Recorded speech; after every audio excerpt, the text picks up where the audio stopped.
Hello friends, today is our last lesson on the Khilafat movement and today we'll be talking about reasons for the failure of the Khilafat movement. Now let's talk about each reason in detail as we move on. The first reason, the only people who were concerned for keeping or maintaining the Ottoman Empire intact were the Muslims of the subcontinent and the members of the Khilafat movement. Whereas we see that the Turkish people were not interested, the Western powers were also not interested.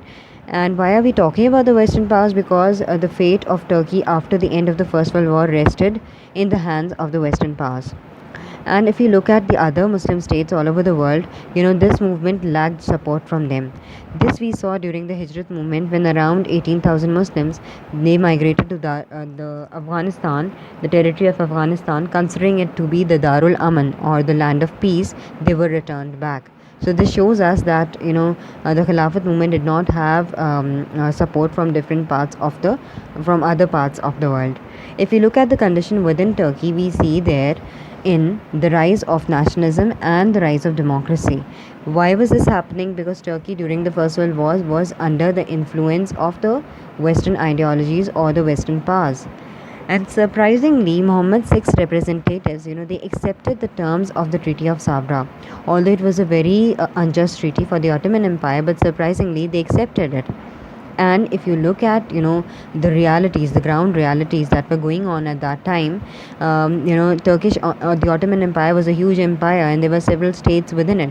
So those states or those areas were also not happy with how they were being governed by the Ottoman Empire, and a lot of resistance movements had started to rise in those parts of the Ottoman Empire. So within the Ottoman Empire also there were causes for its dismemberment.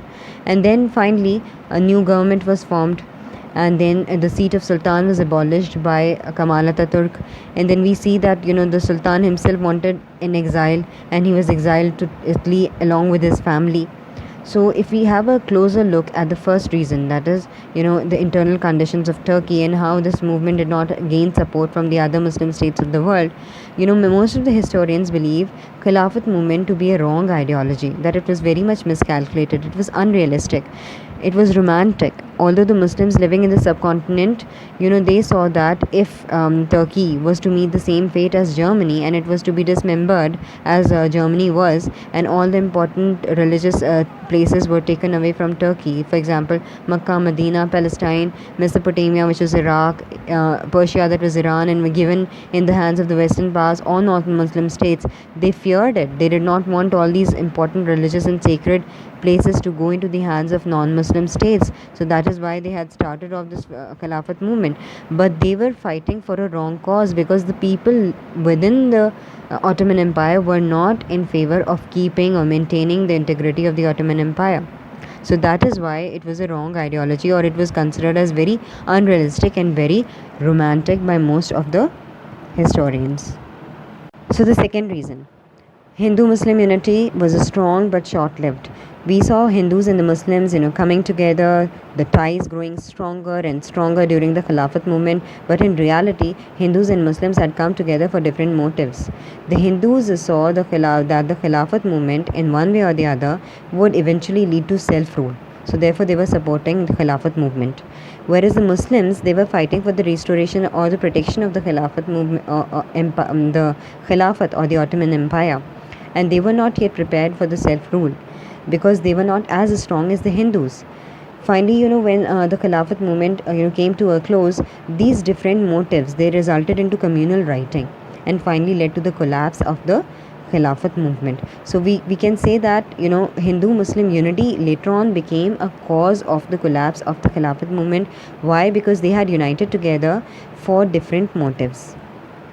Now, one another thing that happened as a result of the Khilafat movement was the rise of anti-British feelings. When Gandhi had given this call for this non-cooperation movement and the entire country was moving towards a civil disobedience movement, there were demonstrations not just for the protection of the Ottoman Empire, but also demonstrations against the British government, because there was deep-seated hatred in the hearts of the native population against the colonizers, who were the British. So they started a series of demonstrations against the British government. In response, there were a series of repressions from the British government, which resulted in a lot of chaos and violence and rioting all over India.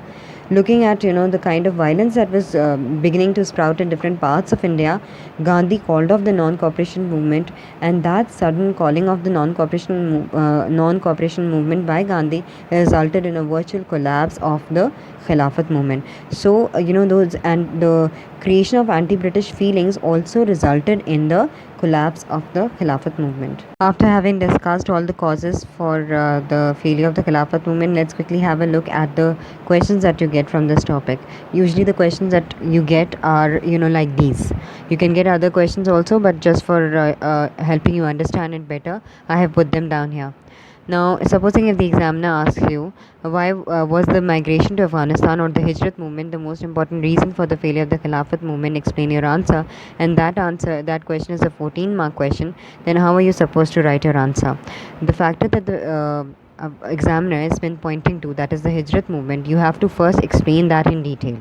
So explain the Hijrat movement first in detail, and then write down that there were several other reasons that contributed to the failure of the Khilafat movement. Explain all those reasons and then put down your concluding line, in which you can say that you cannot just pinpoint one particular factor as the cause for the failure of the Khilafat movement, but there were several other causes.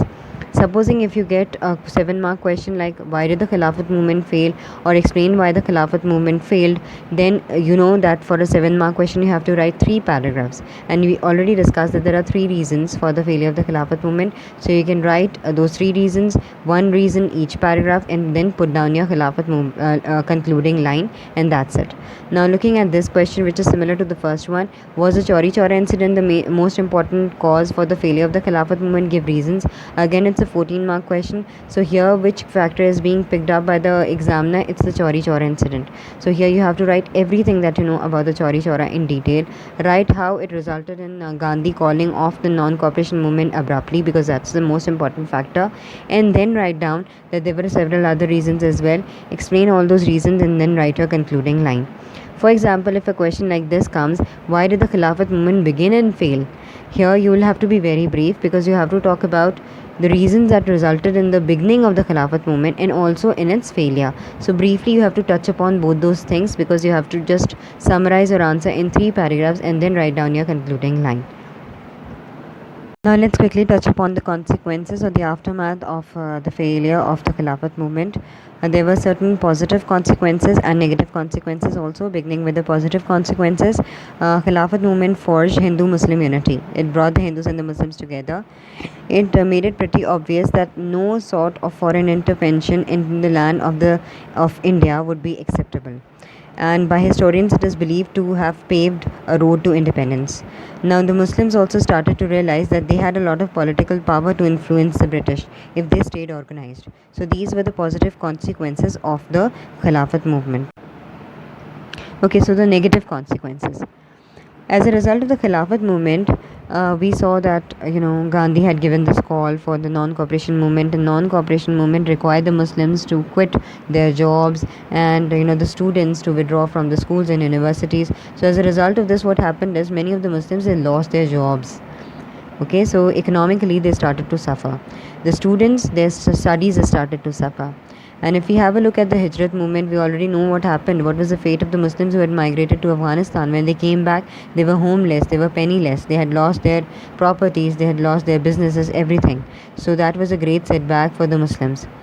Similarly, we also see that the failure of the Khilafat movement, when in one way it united the Hindus and the Muslims, it resulted in their division as well, especially when the Khilafat movement declined, or when it collapsed completely. It resulted in increasing hostility and suspicion between the two groups. It resulted into communal rioting. And now, there was this, the impossibility of living together, of these two groups had become very vivid, very clear. The Muslims now saw that the need for an independent state was a must, and they could not do without an independent state. So with this, I finally conclude. Today we have completed the entire topic of the Khilafat movement. We began with what the Khilafat movement actually was, why it began. We also discussed the course of the Khilafat movement, and today I finally discussed the reasons for the failure of the Khilafat movement and also the aftermath of the Khilafat movement. So till my next video, I am Nida Umar signing off. Hope this video was beneficial for you. If it was, please give me a thumbs up. Do subscribe to my channel and share this video with your friends. It might benefit them as well. Thank you so much for watching.